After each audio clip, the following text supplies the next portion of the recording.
Jimmy Johnson and the Lowe Chevy team celebrate a championship in New York. Hi everybody, I'm Joe Moore with Raceline for Racing Milestones, America's Race Fan Magazine.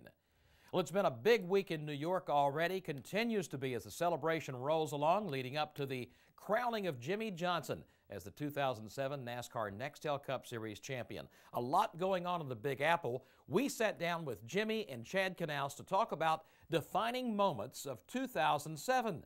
Inside my own head, I look at the time period of the Brickyard and the crash we had at the Brickyard. That was kind of the low part of the season for us. We were running well, we just couldn't finish a race. We had a lot of bad luck. I felt like we were potentially not going to make the chase. We didn't get our act together and we slipped down, I think, 8th or something in the points. And that was kind of the low of it. And then as we started around the corner, we went to Fontana. And to win at Fontana, that really just set things off. So, you know, that was kind of the dip in the season for us. And once we got to Fontana and started winning again, I knew we had it back. I knew we had the luck back, and our performance had been there and was just getting stronger as the chase was getting started. You know, I don't want to reflect back on the suspension that we had throughout the midseason, but I'd have to say that was probably the most defining moment.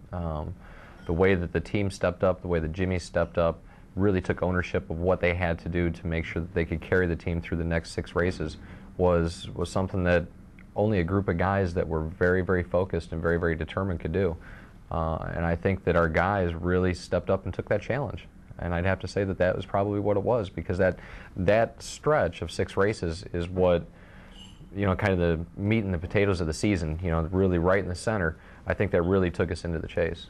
Jimmy and Chad are both planning some getaways over the off-season before they get back on the job, hoping to go to work and maybe win 3 championships in a row. In other news this week, Bruton Smith says Lowe's Motor Speedway will stay right where it is. He had threatened to move the track after officials in Concord told him he couldn't build a $60 million drag strip. Now they're offering him incentives to stay there, and Bruton said on a news conference last week he'll be there forever.